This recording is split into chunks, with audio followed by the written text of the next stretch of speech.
Hi everyone, welcome to the Unit 3 or Chapter 3 Quiz 2 video. In this video we'll cover equations like distributive property, ones with variables on both sides, ones with no solutions, infinite solutions, and one solution. So we'll look at some word problems and then solving for y at the end. So in order to help you use this video to actually help you study, first thing I want you to make sure you understand is that it's not going to do much good, maybe a little bit, but not much good to just watch me do the problems.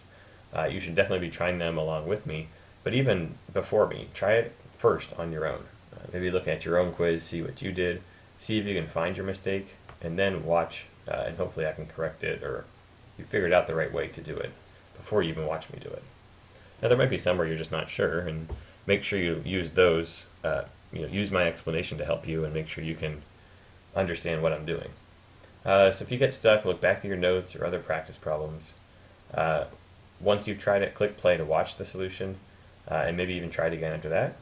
And also remember, number 4 here, there are many different ways to do some of these problems, especially with variables on both sides. So there's really like two basic ways to do them. So I'm going to pick one, and yours might be the other way. But either way, you should get the same answer. So for the first part here, hang on a second. So the 4 steps that I like to think about when I'm solving equations is, first thing I have to do is distribute. After that, I want to combine all the like terms on each side of the equation, of the equal sign, and then get all the variables to one side, and then follow the steps of PEMDAS but backwards to get my final answer. So our first equation on our first problem on the quiz here, we have one with h there, 7. Number 1 is 7h plus 3 plus 4 equals negative 3. So the first thing I have to do is distribute. When I do that, remember it's multiplication. So I get 7h plus 21 plus 4 equals negative 3. And then after that I've distributed, now I have to combine my like terms. So we see that we have 21 and 4 that are like terms. Those are on the left side of that equation. So this becomes 7h plus 25 equals negative 3. Now I'm going to do my PEMDAS steps backwards. I'm going to get rid of the addition and subtraction first. So I'm going to keep my h there and get rid of the 25 by subtracting it from both sides. And you can use your calculator if you need to for these questions. On the right side, negative 3, take away 25 is negative 28. And bring down my 7h. And now I'm going to undo this multiplication by dividing. So I divide by 7 on both sides, and I get negative 4. So negative 4 is my answer. So if you're not sure on how the steps on that one worked, push play or rewind it, try it one more time, make sure you got it down. Number 2, before you start this question, make sure you've tried it on your own, see if you can figure out the steps that you're going to do, and then click and watch me there. So first step, here if you notice we have variables on both sides of the equation here. We don't have to distribute, so we have to get all the variables to one side. So to do that, I'm either going to need to get rid of the 2.1x over here or the 3.1x. And it doesn't matter either way, but I would say it's easier to get rid of the smaller value, the 2.1. So I'm going to subtract 2.1x from both sides. And when I do that on the left side, they cancel off. I'm leaving with just 3 on the left side. And 2.1 take away, or 3.1 take away 2.1 is just 1x. And then bring down my minus 2. So this actually simplified pretty nicely. Now I'm going to get x by itself. So to get x by itself, I'm going to do all the steps of PEMDAS backwards. Get rid of that addition and subtraction here by adding 2 to both sides. I get 5 is equal to just 1x. And that's actually my answer, just x equals 5. I don't have to divide by anything because x, the coefficient of x, is already 1. So my final answer there is x equals 5. In number 3, for number 3 here, we have to go ahead and distribute. And here you can use the calculator to help you multiply the fractions if you need to. But you don't have to. It's actually quite easy to do 1/4 of 8. think about 8 divided into fourths, you just want one of those fourths. So 1/4 times 8 over 1 is 8 over 4, which is really just 2. So this is 2z, and then we have to do 1/4 of negative 4. That's pretty easy too. Think about 4 divided into 4 different parts, and we just want one of those. So 1/4 of 4 is just negative 1. And then we have z plus 8 minus 2z. So now we have to notice that we have z's on both sides, but on the right side I need to combine the 1z and the negative 2z first. So 1 minus 2 is negative 1z plus 8 equals 2z minus 1. And now I have my z's on the left side here and the right side, so I have to either get rid of the 2z, gotta get rid of this guy over here, or this guy. Either one we want, it doesn't matter which one we pick. We could subtract 2z, or we could add 1z. So, just for the sake of doing it differently than normal, why don't we subtract 2z? So if I subtract 2z, I get those to cancel out on the left side. Bring down my negative 1. Make sure that negative sign comes down also. Negative 1 take away 2 is negative 3, and then bring down my plus 8. And again, you can use your calculator for that if you need to. If not, just think of negative 1, and then taking 2 away will get you to negative 3. Next thing we do is subtract 8 to get that z by itself. That gives me negative 9 is equal to negative 3z. And then here we have multiplication that we have to get rid of. So here we divide both sides by negative 3. And when I do that math on the left side, I know a negative divided by a negative is a positive, so I get 3 is equal to z. And that's my answer. For number 4, we have some fractions here to deal with. So it gets a little more complicated, but notice that we have x's on both sides here. We have to get rid of either the negative 1/4 x or the 2/3 x. And we're going to either add or subtract those terms. So I'm going to get rid of the negative 1/4 x, because that's going to be a little bit easier, because to do that we can just add 1/4 x. It's always easier to add, a little bit easier, not much, but a little bit easier to add rather than subtract, because it mostly is going to give us positive numbers. So if I add a 1/4 x to both sides, I'll do this without calculators, but you can also try calculators here. We know that's on the left side is going to be 0, and we break down our 6. Also, we're going to have our 28. But let's look at what the fraction is going to be. We have to do 2/3 plus 1/4. On a calculator, you can do 2 ABC 3 plus 1 ABC 4. That's using the fraction button there. But if without it, we can just get a common denominator, and that would be 12. So we could multiply the first fraction by 4 on top and bottom, and the second fraction by 3 on top and bottom. So it really is 8/12 plus 3/12. Oops. 12th here, which is really, adding the numerators now, 11/12. So we can definitely do that as 11/12 there, and that's what your calculator should have given you. If you need to watch that again, go ahead and rewind and watch that again, but we should have got 11/12. So I'm going to add that up into here. It should be 11/12 x plus 28. And now what we have to do is get the x by itself. So I'm going to isolate that x. I have times and adding. So to get rid of, or to isolate x, I'm going to get rid of the addition first. To do that, I need to subtract 28 from both sides. I'm going to get negative 22 on the left side, and just 11/12 x over here. So now, when we do this math here, we have a fraction times x. To get rid of that fraction, you can do one of two things. In class we've learned about multiplying by the reciprocal. You could also divide both sides by 11/12. So, with the reciprocal method, to get rid of that fraction, we can flip the fraction over and multiply by it. we multiply by 12 over 11 on both sides, here's what we get. 12's cancel and the 11's cancel, and we just get x. And then we have to do 12 11ths times negative 22 over 1. So with this, you can do that on your calculator as well. But I'm going to know that my answer is positive times the negative here. We have a positive 12 11th times negative 22 over 1. That's going to be negative. And I'm going to reduce my 22 and 11. I'm going to divide a factor of 11 by each of those. So 11 divided by 11 is 1. 22 divided, well, negative 22 divided by 11 is negative 2. So now when I multiply my numerators and denominators, 12 times negative 2 is negative 24. And then on the bottom,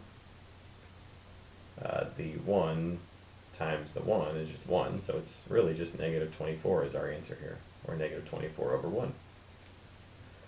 So final answer, negative 24. That one had quite complicated fractions to deal with. So you might need to go back and kind of go through the steps of that one more time to make sure you got it. Number 5, we're going to go ahead and distribute here. So we get negative 3x, and then negative 3 times negative 2 is positive 6, plus 4. On the right side we'll distribute, we get 4x plus 4 times 1 is 4. Make sure you actually have a 4 here. A lot of people will forget to distribute and have a 1, or actually add it and get a 5, but make sure that part there is a 4. Okay, so now we have to combine some like terms here. Let me change my color here. We combine our like terms, so we have plus 6 and plus 4. That's 10. And now we have some options here. We have either to get rid of the 3x, negative 3x, or the 4x. Either one's fine. Most of the time I would say let's add 3x to both sides. But just to show you the other way, in case you're doing it that way, you could also subtract the 4x. And when I do that, I get negative 7x plus 10 equals 4. Now if I subtract 10, I bring this down and get negative 7x after those cancel out, and that's negative 6. And now this is going to be weird. 7's not going to divide into 6, but that's okay. When I divide both of those, I just need to think about how this fraction over here is going to simplify. And it's kind of nice because it actually doesn't simplify. 6 and 7. 6 doesn't have any factors that go into 7, and vice versa. So what happens is we just get x is equal to, we could say negative over negative is positive, so it's really just 6/7 is the answer there. Alright, moving right along here, number 6. When we distribute on the right side, again we've kind of distributed on most of these actually, we get 8y minus 40 is equal to 6y minus 18. And then we have options. We can either get rid of 8y or 6y, getting those variables all to one side. It's probably easier to get rid of the smaller one, because that'll make it all positives for us. So if I subtract 6y from both sides, 8 minus 6 gives us 2y. Bring down my minus 40, and that equals negative 18. Next step, we'll add 40 to both sides. We get 2y is equal to, I think that's positive 22. And then we divide by 2. And y is equal to 11. Is our final answer there. So those 6 questions there were all variables on both sides. So we did the same type of steps on each of them. Some of them had fractions, some of them had decimals, but we were always trying to get rid of the variables from one side and move them all to the other side. So in the next part here, we have to deal with questions with the number of solutions to an equation. So if we look here, we could either have one solution, all real numbers as solutions, or no solutions. So when we solve these, on part A, we have noticed that we have 2x on the left side and 2x on the right side. When we actually solve those, we would either get rid of 2x or get rid of 2x. There's actually nothing else we can do. We have to subtract 2x from both sides, and they're both going to cancel off of both sides. So what we get is just 3 is equal to 6. So here the variables reduced, they're canceled all out, or they're actually gone, and we just have a number statement here. A number equals a number. In this one, 3 does not equal 6. That's false. So when we get a false statement after the variables cancel out, that means that we're not going to have any solutions. So that one there is false, no solutions. There's no number that we can plug in for x that would make that equation work out. In part B, we can get rid of either x or 3x. If we subtract x from both sides, if we subtract 1x from both sides, we get 1 is equal to 2x plus 1. From there, if we subtract, notice the variables are still there, they didn't cancel out. If we subtract 1 from both sides, we get 0 equals 2x. And that's still okay. 0 equals 2x. We just have to say what number goes in there to make it equal to 0. So this isn't a false statement right now. We just have to divide by 2. And 0 divided by 2 is 0. So x equals 0 is the answer here.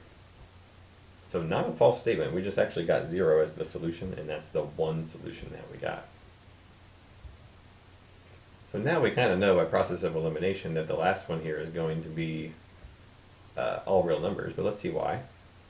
When we distribute, we get 2x plus 6 equals 2x plus 6. And then hopefully here you can see we would subtract 2x and those would cancel out. We get 6 equals 6, which is now a true statement. So the variables completely canceled out, and it's a true, or a number equals the same number. So that one there is all real numbers. Or you could say infinite solutions. You could also say infinite solutions. Next part, word problems. We have a fitness center here.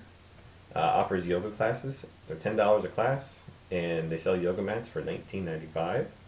And a person pays $139.95 in total.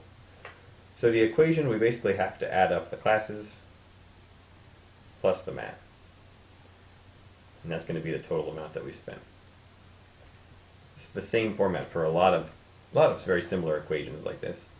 So it's $10 per class and $19.95 for the mat. And the total that we paid was $139.95. So that would be our equation. And when we solve for x, we'll figure out how many classes at $10 each. So the first step to solve this equation would be to subtract the $19.95 on both sides. And that actually works out. The 95 cents are going to cancel pretty easily here. We get 10x is equal to, what would that be? 100 and, is it 120, I believe? Yep, $120. And then we divide by 10, and we get x equals 12 classes. So there were actually 12 classes that you paid for. On the next one, you have $80 and your sister has 45 or 145. You get $6 a week for mowing your lawn, but your sister plans to spend $7 a week on makeup. How long will it be before you have as much money as your sister? So right now your sister has more, but she's spending $7 every week. And you have less, but you're earning $6 per week. So you're adding money to your total, and your sister's taking away money from her total. So let's make a kind of equation here. It's you and your sister. We want to find out when they're equal. So right now you have $80 and you are adding $60 or $6 per week. And your sister has 145, but remember she's spending $7. So the idea of spending means we're taking it away. She's spending $7 a week. So that would be the equation. Notice that it has variables on both sides. To solve this, we're going to go ahead and get rid of the negative 7x on the right side. Since it's negative, well, it's easier to add that to both sides. So we get 80 is equal to 13x. Oops, I'm sorry. Let me go back here. We get 80 is equal to, or 80 plus 13x, sorry. 80 plus 13x is equal to 145. And now all of my x's are on the left side, so that's a good thing. I can subtract 80, and I get 13x is equal to 65. And then when I divide both sides by 13, at the last stage there, I don't want this to run off the page, we get x is equal to 5. So after 5 weeks, you and your sister will have the same amount of money. After 6 weeks, if your sister keeps spending money and you keep making money, you'll have more now. All right, next word problem here. We have number 10. Contractor purchases ceramic tile to remodel his kitchen. So we have each tile costing $4, so that's $4 per tile. So that's a multiplication thing, 4 times the amount of tiles. And the grouting costs $17.82, so he has to add that into his price. And he's charged $545.82. So lots of money there. He's probably buying lots of tiles. So let's figure out how many tiles he actually bought. To solve this, we'd subtract $17.82 from both sides. Once again, the 82s are going to cancel there. The change is working out nice and neat. So we get 4x is equal to $528. And then we divide by 4, and we get x is equal to 132. And remember, go back and say it's actually how many ceramic tiles, so it's 132 tiles that he bought. And number 11, now we have to change gears here. We're actually isolating or solving for y. So in this question, we have to get y by itself. And it's actually, this one's pretty easy because the y, the coefficient, is already a 1. So it's not going to be too terribly difficult. The only thing we have to do is get rid of the x. So we'll box in our y, subtract my x from both sides, and I get y is equal to either 16 minus 2x or negative 2x plus 16. So that would be fine, or if you said 16 minus 2x, that would also be okay. And number 12, I'm going to box in my y variable here. I'm going to get that by itself. So now we have to get rid of the negative 6x. To do that, we'd add 6x to both sides. So this gives me 3y on the right-hand side, and then either 17 plus 6x or 6x plus 17. And now I have to divide by 3. So when I do that, I have two different things to divide by here. I have to do 6 over 3, and look at that fraction, and I have to do 17 over 3. The first part there, 6 over 3 is really just 2. And 6x divided by 3 is 2x. 17 over 3 isn't going to simplify, so we can just leave it as 17 over 3. That's equal to y. So you could have that as your answer, or if you had the 17 thirds first and then 2x, that'd be okay too. Either one of those is okay. Alright, next one here. Solve the equation in terms of w. So we have to get the w all by itself. We have to get rid of the 2l. So we're going to subtract 2l from both sides. So what we get here is, we get p minus 2l. And the 2l's are going to cancel out over here. And we get 2w on the right-hand side. And then we have to still get that w by itself. So right now it's being multiplied by 2, so we have to divide it by 2. So we have to divide both of these numbers on the left-hand side by 2. Remember, there's really a 1 in front of that p. The coefficient of it is 1. So when we do this division, it's very similar to what we just did with solving for y. We have to do 1 over 2 and negative 2 over 2. So if we split this up, 1 over 2 is just 1/2 p. And then the negative 2 over 2, that fraction ends up being negative over negative is, or negative over positive is negative, and 2 over 2 is 1. So it's 1/2 p minus 1L is equal to W. So that is the answer there. Thanks for listening, guys. If you have any questions, definitely come in and see me. Have a great night.